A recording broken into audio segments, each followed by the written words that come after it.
This ABC15 flash briefing is sponsored by Sanderson Ford. All roads lead to Sanderson Ford. Hey there, I'm Zach Crenshaw with your top stories from ABC15 Arizona. Monsoon storms are expected to sweep across and slam the valley again Sunday, but some communities are still cleaning up from last weekend. A microburst destroying several mobile homes and high winds leaving thousands without power this week. ABC15's Ashley Holden spoke with businesses and nonprofits still struggling to recover. On Sunday, when the storm came through here, it destroyed this place. Staff at Working Dogs Rescue in Phoenix says Sunday was a nightmare. Kennels have been put back up, as you can kind of see, but they had roofs on them and they had misting systems to help keep the dogs cooler. All of it knocked away by the wind and some pieces even damaged by the rain.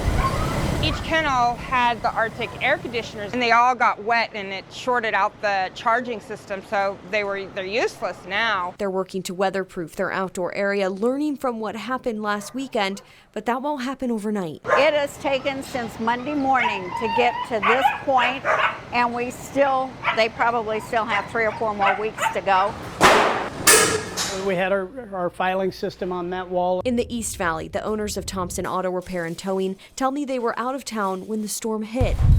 It damaged their roof, flooded their office, and destroyed their phone and computer systems. And then when we saw the pictures, it was, yeah, it is very difficult, but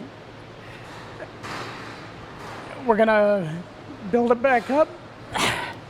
For Brian Vivian, it's still hard to talk about because this business is a part of his family. Our family started business here in 1968.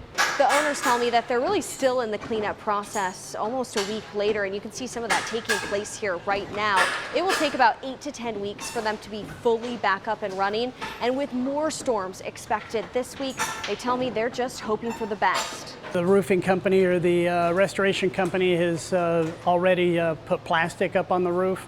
I don't know how much that plastic can hold. Their towing portion of the business is still running, and they will be able to use a few bays while they work on repairs. Their hope, get through these storms and focus on a grand reopening. Just know we're here and know we'll be back. In the Valley, Ashley Holden, ABC15 Arizona. With COVID still spreading, world health leaders are now sounding the alarm about monkeypox, calling it a public health emergency for the first time Saturday. That's the highest alert the WHO can declare, and it means monkeypox has spread now to the point where a coordinated international response may be required. Right now, there are more than 14,000 monkeypox cases in 74 countries.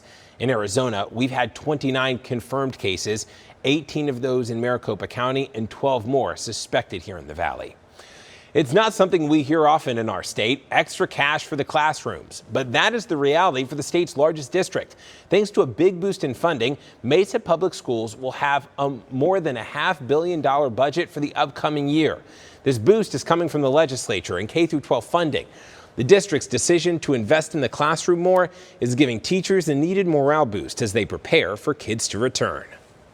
For Mesa Public Schools to recognize that we need to increase the value we place on teachers will help retain the great teachers, and hopefully will attract better minds and innovative thinkers to the profession.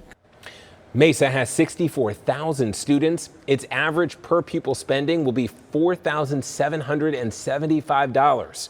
School starts in Mesa on August 4th.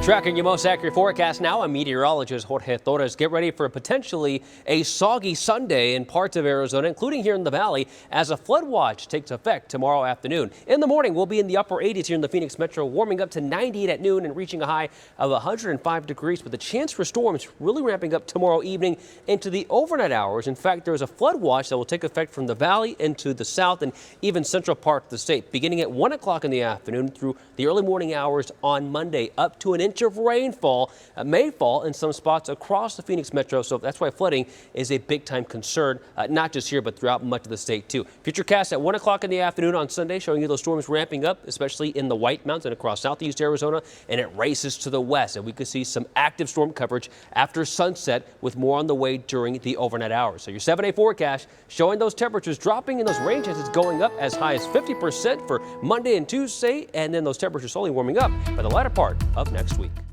For the latest headlines, weather and traffic, head to ABC15.com or just download the free ABC15 mobile app.